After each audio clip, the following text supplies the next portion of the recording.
नमस्कार दोस्तों, मैं हूं डिम्पल। स्वागत है आपका कड़क हेल्थ में। आज का ये वीडियो बहुत ही स्पेशल है क्योंकि आज हम जिस टॉपिक पर बात करेंगे वो पिछले कई दिनों से ट्रेंड पर है।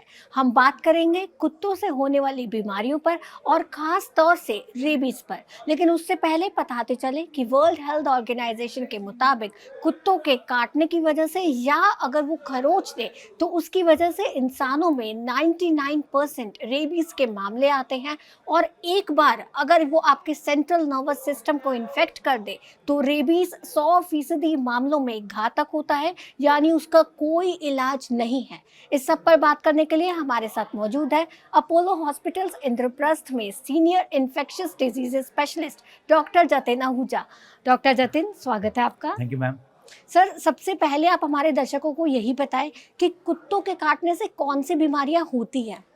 देखिए मैम, कहते हैं जब भी डॉग बाइट होती है या डॉग का एक्सपोजर होता है, मैं कहूँगा हमारे पास फर्स्ट थिंग याद आती है हमारे माइंड में कि रेबीज हो सकता है।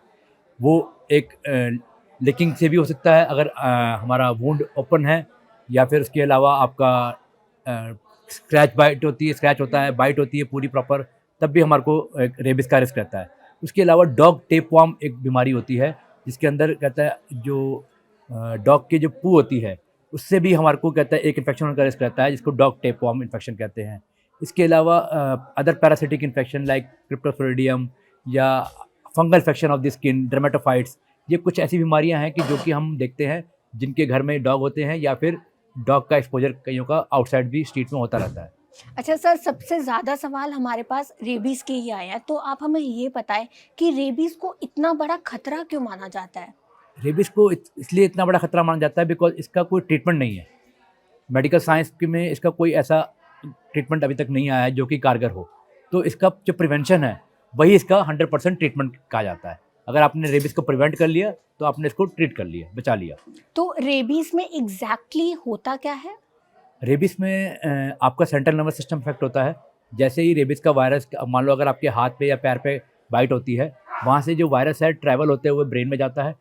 इसको लगभग हफ्तों से महीने को कुछ पीरियड होता है, टाइम लगता है वायरस को ट्रैवल करने में। एंड जैसे ही वो ब्रेन में पहुँचेगा, पेशेंट को हाइड्रोफोबिया यानी कि पानी से डर लगना, एरोफोबिया आपकी एक हवा से डर लगना, एजिटेशन आ जाना माइंड में, इरिटेबिलिटी आ जाना माइंड में, ये सारे कुछ लक्षण ऐसे होते हैं कि पेशेंट एक इरिटेबल पेशेंट की तरह बिहेव करता है।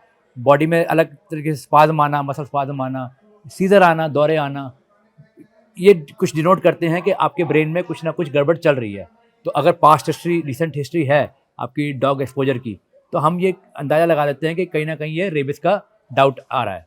मतलब रेबीज़ का सीधा असर दिमाग पर पड़ता है। बिल्कुल जी।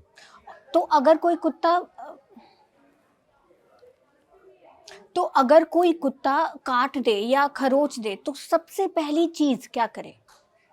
जैसे ही अगर आपको डॉग बाइट होती है तो इमिडिएटली कहते हैं आप उसको ओपन रनिंग वाटर में एंड विद सोप उसको अच्छे से धोएं, 15 मिनट के लिए लगातार रगड़ रगड़ के अच्छे से धोएं, ताकि वो वायरस जो होता है हमारा रेबिस का बहुत ही सेंसिटिव होता है सोप से। जैसे ही आप उसको धोएंगे तो वो वायरस जो है वहीं पे न्यूट्रलाइज हो जाएगा। उसके बाद आप अपने प्राइमरी डॉक्टर को कंसल्ट करें। धोने के बाद 15 मिनट आप नियर बाय डॉक्टर के पास जाएं, सलाह लें उनसे कि क्या इसके अंदर कहता है मेरी प्रायर वैक्सीनेशन की हिस्ट्री नहीं है, क्या मुझे वैक्सीन की ज़रूरत है। इमीडिएटली आपको वैक्सीन भी दी जाएगी और साथ साथ इम्यूनोग्लोबिन भी उसके अंदर वुंड के आसपास इंसर्ट किए जाएंगे, ताकि वायरस को वहीं पे न्यूट्रलाइज किया जा सके। तो क्या तो क्या कुत्ते के काटने के 5-10 साल बाद भी रेबीज का खतरा होता है।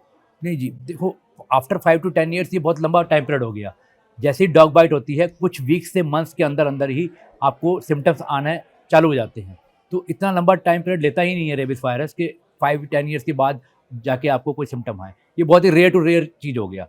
ठीक है, most of the cases, I would say 99% of the cases आपके हफ्ते से महीनों तक के बीच में, जब वायरस आपकी बॉडी में किसी पार्ट पे जहाँ बाइट हुई है या वायरस का एंट्री हुई है, वहाँ से जाने में ब्रेन के अंदर कुछ मंथ्स ही लगते हैं, जब आपके सिम्टम्स स्टार्ट हो जाते हैं। तो रेबीज का इलाज संभव है या नहीं है। देखिए, रेबिस का अभी तक कोई भी कारगर ट्रीटमेंट नहीं है, चाहे हम कोई भी बड़ी से बड़ी गाइडलाइन उठा के देख लें। इंडियन गाइडलाइन देखें, वर्ल्ड हेल्थ ऑर्गेनाइजेशन की गाइडलाइन देखें, अमेरिका की CDC गाइडलाइन देख लें, किसी के अंदर भी कोई कारगर ट्रीटमेंट अभी तक नहीं निकला है। क्या पेट डॉग से उनके मालिक को भी रेबीज हो सकता है।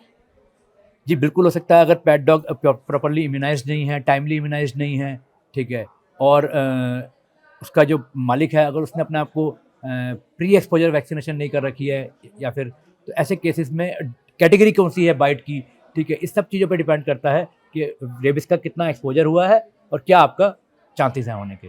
डॉक्टर जतिन, हाल ही में एक मामला सामने आया था जिसमें एक कुत्ता एक छोटे बच्चे को चाटता है, जो कि और बहुत सारे डेग्स। डॉक्टर जतिन, हाल ही में एक मामला सामने आया था जिसमें हमने देखा कि एक कुत्ते ने बच्चे को चाटा या लिक किया और बिल्कुल। फिर उस बच्चे को रेबीज हो गया। इस पर आपकी कोई राय? देखिए, जब भी कहता है चाटने का मतलब है कि कहता है रेबीज़ का जो वायरस है वो डॉग की सलाइवा के अंदर है। अगर वो सलाइवा आपकी म्यूकोज़ा से कॉन्टैक्ट में आता है, म्यूकोज़ा मतलब कि बच्चे के ओरल कैविटी के म्यूकोज़ा में, या फिर ऐसी स्किन से जो कि इंटैक्ट नहीं है, उसमें ऑलरेडी वुंड है, ओपन वुंड है, तो ऐसे में आप वायरस को एक न्योता दे रहे हैं, एंट्री दे रहे हैं कि ईज़िली बॉडी में नर्व्स तक पहुँच सके, पेनिट्रेट हो सके। तो पेरिफेरल नर्वस सिस्टम पे जब वायरस पहुँच गया और आपने उसको वैक्सीन भी नहीं लिया, लोकल केयर भी नहीं करी, प्राइमरी केयर भी नहीं करी, तो वो वायरस धीरे-धीरे करके आपके सेंट्रल नर्वस सिस्टम तक पहुँचेगा और आपको रेबिस कर सकता है। अच्छा, क्या बिल्लियों के काटने से भी रेबीज होता है? जी, बिल्कुल। बिल्ली भी एक कहता है एक हम कॉमन पेट की तरह भी घर पे देखते हैं, और वैसे भी हमारे घर में आना-जाना कईयों का देखा जाता है कि बिल्लियाँ आती रहती हैं। ऐसे में एक रिस्क हमेशा रहता है बिकॉज़ ये वैक्सीनेटेड कैट्स नहीं है। वैक्सीनेटेड नहीं है तो जैसे ही कोई स्क्रैच लगता है या फिर कहता है बाइट होती है, तो बिल्ली भी रेबिस कर सकती है। तो क्या कोई ऐसा टीकाकरण है जिसकी मदद से हम कुत्तों से होने वाली बीमारियों से बच जाएं? जी, बिल्कुल कहता है, एंटी रेबीज़ वैक्सीन कहते हैं इसको, एआरवी कहते हैं। जब भी कहता है सस्पेक्टेड कैटेगरी 2 या कैटेगरी 3 एज़ पर दी गाइडलाइंस बाइट होती है या स्क्रैच होता है, इन दोनों केसेस के अंदर आपको vaccine ARV anti rabies vaccine as per schedule लेनी पड़ती है। शुक्रिया डॉक्टर जतिन, हमारे दर्शकों को सतर्क करने के लिए और उन्हें बताने के लिए कि जानवरों से होने वाली बीमारियों के खिलाफ अगर सावधानी बरतेंगे तो उससे बचा जा सकता है। Thank you.